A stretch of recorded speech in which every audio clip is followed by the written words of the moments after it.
Hello, hello, hello, welcome to another wonderful music around. Woohoo! And today, it's a video no one's going to watch because it's not Pink Floyd. It is Robbie Basho's Song of the Avatars, the Lost Master Tapes. And this was a record store issue, which I purchased. I think you can see all that. See, there you go. Record store. Don't worry, it's black vinyl, so I'm not going to bother getting it out. No point.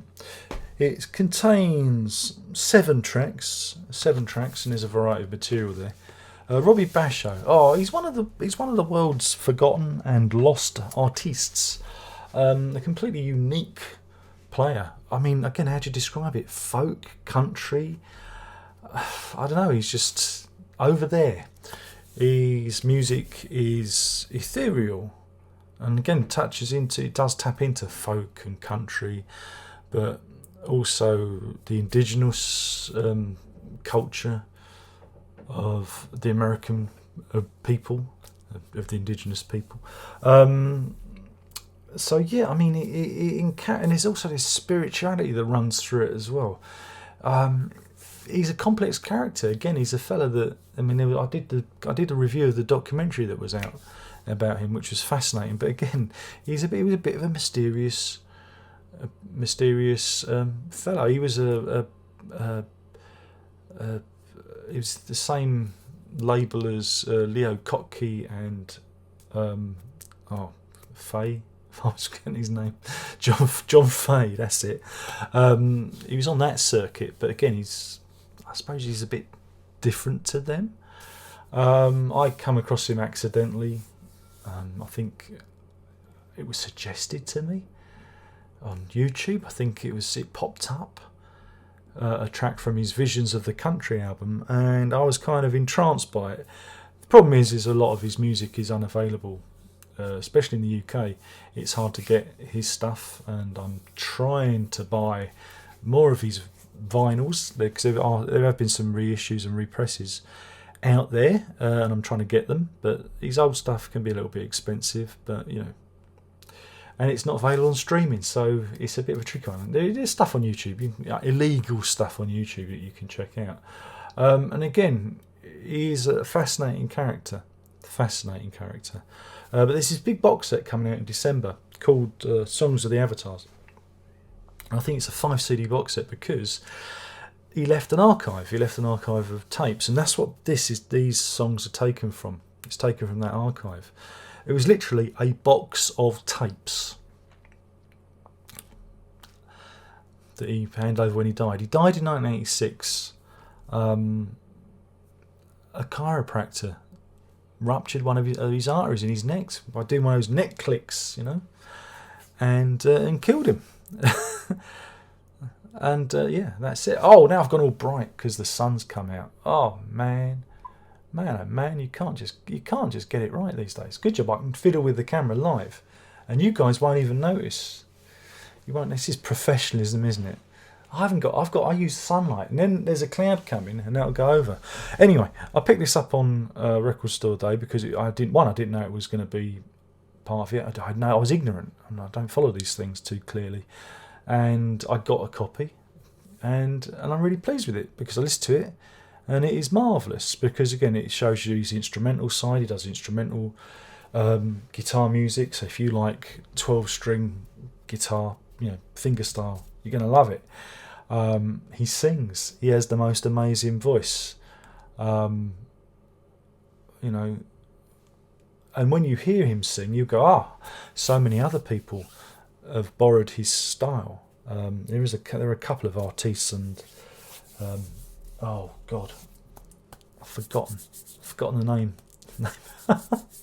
Should have written it down. How can I write it down if I can't remember it?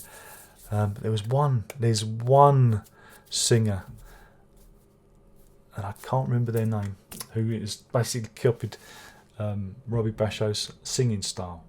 But don't worry about it. It'll come to me. I'll wake up at 3 a.m. in the morning remembering the name. Did you get that, or is it just me?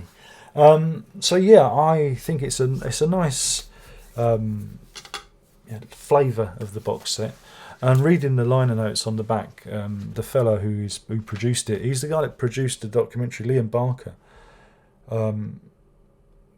they found over 100 reel-to-reel tapes of various sizes and stock, and it covers his entire career.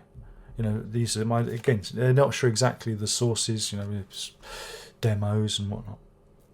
But he was saying you'd expect, because they weren't stored in the best of circumstances, that these tapes would be not very good. But they're not. They're fantastic. And in hearing this, it was like he was in. There was one bit where he's playing the guitar and the air moves, and it was like he was in the room. And yeah, it's almost like soul music from a different age. I can't describe it. It is indescribable. And again, it's not going to be for everyone, but if it captures you, you're going to be addicted. You're going to be going, this is, he's one of those guys. He's one of those fellas, who if you get it, it's going to get you. So do seek him out. Do, on the YouTube, see what you think.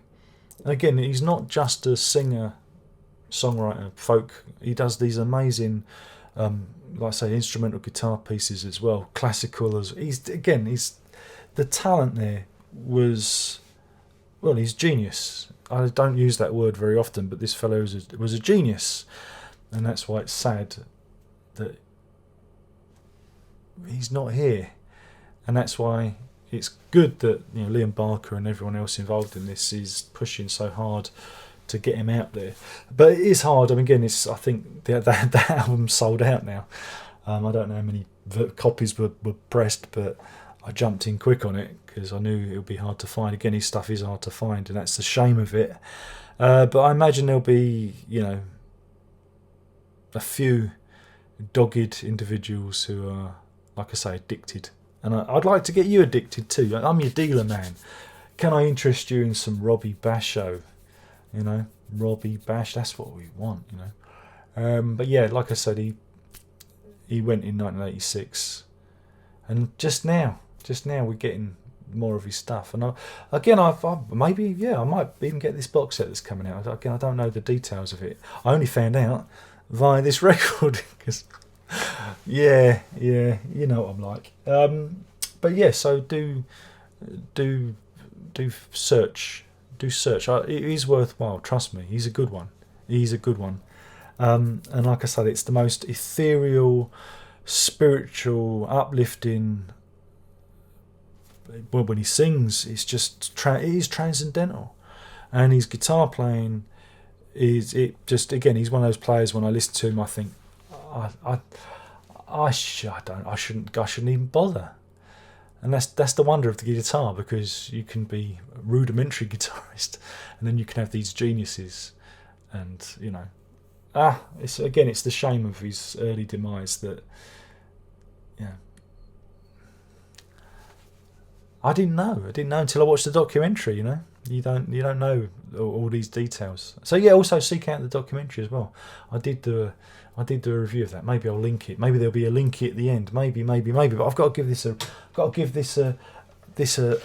well, it's going to be 5, isn't it? It's going to be 5 golden palominos out of 5. That's 5 golden palominos out of 5, because this is music from another time, from another age, from another dimension, even. Much better than Pink Floyd. Much better. And it's a shame that nobody knows, and that's why I'm doing this. So the 100 or so people that watch this will check him out further, and the rest of you can all, just I don't know why bother. Why?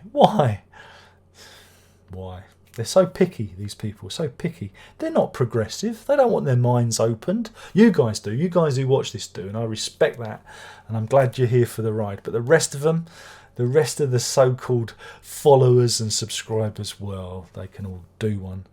And with that, I'm going to take my leave. Thank you for watching my Darren Locke. I've been talking about this Record Store Day release, Song of the Avatars, the Lost Master Tapes, selections from. I forgot to add that before. Lovely little introduction to this box set that's coming out in December, which I'll have to get. And that's it. Thank you for watching. Only one more thing left to say, and you know what that is, and that is ta-da!